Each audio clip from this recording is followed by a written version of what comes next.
desde Argentina. Hola oyentes de Radio Sefarad, volvemos a comunicarnos con Argentina, con la redacción de Nueva Sion y con su director Gustavo Efrón. ¿Qué tal, Gustavo?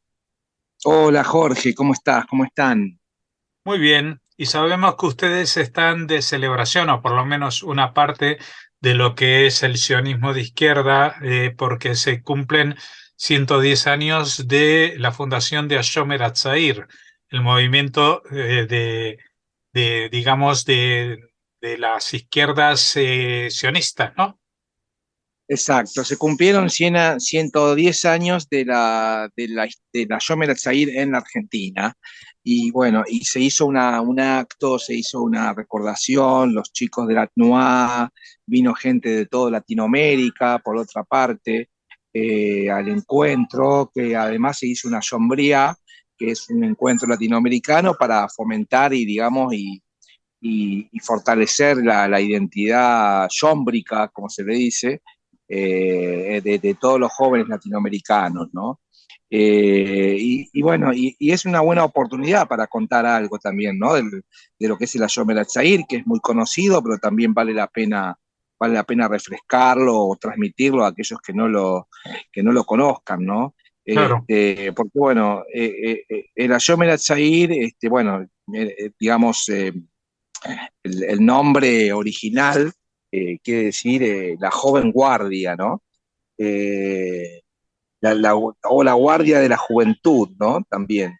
Que es, digamos, un movimiento sionista, socialista, que se fundó en Polonia en 1913, ¿no? Y que surge de la fusión digamos, del movimiento Scout y Selection, ¿no? La verdad que a lo largo de los años eh, se fueron organizando todos los jóvenes en diferentes gutzot, ¿no? Grupos, y bueno, y fue constituyéndose básicamente bajo y la influencia fundamental de Ber Borohoff, ¿no? De la gran líder sionista, socialista. Fue fundado en el 1903 en Galicia, ¿no? En Polonia, con la idea de integrar y educar a los jóvenes judíos hacia, digamos, un profundo sentimiento de identidad, ¿no? Con su pueblo, sin perder el sentido, digamos, clásico de ser un movimiento escáutico, ¿no? Este, y la idea es que siempre fue enseñar a la juventud, ¿no? Desde la historia y los valores del pueblo judío, pero desde un punto de vista también donde la recuperación de la naturaleza, ¿no? Prender una fogata, realizar estructuras de madera, trabajar con nudos, digamos, recuperar un poco la vuelta a lo natural, a la tierra, formó parte de este movimiento también, ¿no? Y forma parte de este movimiento, ¿no? Se fueron organizando en distintos países de lo que es la zona, digamos, cercana, digamos, a Polonia, ¿no? Lituania, Rusia, Ucrania, ¿no? Y fue creciendo tan grande que de a poco se fue expandiendo de tal manera que llega a Latinoamérica, ¿no? En distintos países de Latinoamérica, y precisamente hace 110 años está en Argentina, ¿no? Eh, Cabe aclarar que, digamos, Yomer Hatzair tuvo un papel muy importante en la resistencia judía durante lo que es la persecución de los nazis, ¿no? Porque la mayoría de los miembros de la TNUA, como se llama, el movimiento, salían de los guetos a escondidas para traer herramientas y comida de contrabando y la repartían en la población judía, ¿no? Por otra parte, bueno, sabido es que Mordejai Anilevich formaba parte del movimiento, ¿no? De Noam Yomer Hatzair, y fue bueno, líder del levantamiento del gueto de Varsovia, ¿no?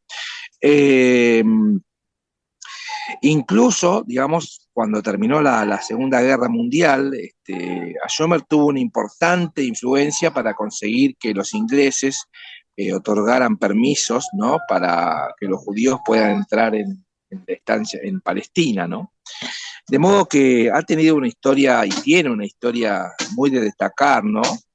Eh, Fue fundada en el marco de, del antisemitismo, ¿no? Y la idea fue siempre privilegiar el derecho a pertenecer, ¿no? A pertenecer al movimiento. La idea de pertenencia ha sido muy importante. Y en ese sentido fue el sionismo, digamos, y la creación del Estado de Israel fue de alguna manera el emergente fundamental, ¿no? Del movimiento, y con la combinación de que el socialismo era visto como la única y la más contundente manera de hacer un Estado judío. Eso generalmente, bueno, uno puede decirlo en términos muy genéricos de, digamos, del movimiento a nivel mundial, ¿no? En Argentina también yo estuve, digamos, recuperando algunos registros históricos, ¿no? Y también mirando particularmente, digamos, un artículo que publicó Muki Tzur en Nueva Sion, en nuestro periódico. Muki Tzur es el hijo de Jacob Tzur, el primer embajador de Israel en Argentina, ¿no? En el año 48, donde él de alguna manera cuenta, ¿no? Esto, y también toma de un libro muy sintomático, ¿no? Que escribió Orna Stoliar, que se llamó La senda de un sueño, historia de la familia Schomburg en Argentina, ¿no? Que lo hizo hace unos años Orna, y que sirve un poquito también para recordar un poco parte de lo que es, bueno, de lo que es esta historia, ¿no? Porque, digamos, los libros, digamos, de memorias colectivas, ¿no? De alguna manera elaboran una especie de tratado histórico, un tratado filosófico que sirve, ¿no? Para comprobar, digamos, y entrar en los relatos de lo que es esta vida, ¿no? De lo que es este movimiento, esta intensidad, ¿no? Porque básicamente lo que uno podría rescatar, además, digamos, de esta mirada, ¿no? Que toma Bukitsur del texto de Orna Stoliar, es que la Shomer era un movimiento, y sigue siendo un movimiento, que de alguna manera se instalaba en lo que se llama un emblema, un ethos educativo arrollador, ¿no? De alguna manera potente, y que de alguna manera ahí dice Muki, que se pagó un precio muy elevado, ¿no? O sea, la idea era estar juntos, en grupo, transmitir un mensaje cultural, digamos, poner de manifiesto cualidades humanas de manera colectiva, ¿no? Pero de alguna manera los protagonistas también entienden que el mundo que los rodea vive una vida política que no se rige por esta lógica, por este ethos, ¿no? Y entonces se aparece un poco esta disrupción, ¿no? Y aparte, en muchos casos, esta diferencia conduce a veces, ¿no? A una cierta ceguera ante un entorno que se niega a concretar este etos, ¿no? Con la historia del kibutz, en parte ha pasado esto, ¿no? Incluso lo que dice Muki Tzur en este artículo es que el precio que se tiene que pagar incluye la posibilidad de que este etos eh, plantee un nosotros y un ellos, ¿no? En esta aventura social, de alguna manera, se plantea también un nosotros y eso, digamos. De todas maneras, digamos, se puede decir que los movimientos que toman, digamos, que el punto de partida este, está en la educación y en la política, ¿no? Tampoco estaban exentos digamos, de contradicciones, ¿no? Y eso es lo más interesante, porque de las contradicciones también surgen nuevas vitalidades, ¿no? Nuevos modos, ¿no? Y otro elemento que me parece muy importante contar, que cuenta Muki Tzur a partir del libro, ¿no? Es que este movimiento pionero, jaluziano, como se dice en hebreo, en América Latina, se nutrió de alguna manera de la nostalgia por los parajes de donde habían llegado los pioneros que los fundaron, ¿no? Añoraban Galicia, el Ken del movimiento, ¿no? Este, algunas fotos borrosas de pioneros en Eretz Israel, ¿no? Porque de alguna manera estaba eso, ¿no? Y la emigración judía que vino a la Argentina, de alguna manera también se mantuvo fiel a esa familia europea, ¿no? Pero no volvió a Europa, ¿no? Y canalizó de alguna manera la nostalgia en el Israel o en los movimientos, en el caso, sionistas, socialistas, como el Achom el Al-Said, ¿no? Y entonces en Argentina de alguna manera reprodujeron originalmente esas añoranzas, ¿no? Por el movimiento tejano, ¿no? Que les había, digamos, enseñado a añorar la historia, ¿no? O sea que el sionismo, digamos, los impulsó no solamente hacia Eretz Israel, sino que también les brindó la sensación de que podían y era valioso permanecer en la Argentina, ¿no? Con estos valores, ¿no?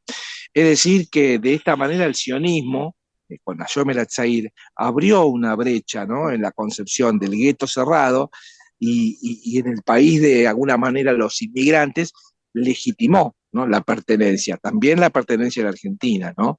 Incluso se puede percibir hasta qué punto era intensa esa fuerza en el hecho de que los inmigrantes, digamos los Olim, no se definían en Israel como galicianos o turcos, sino como argentinos. ¿Eh?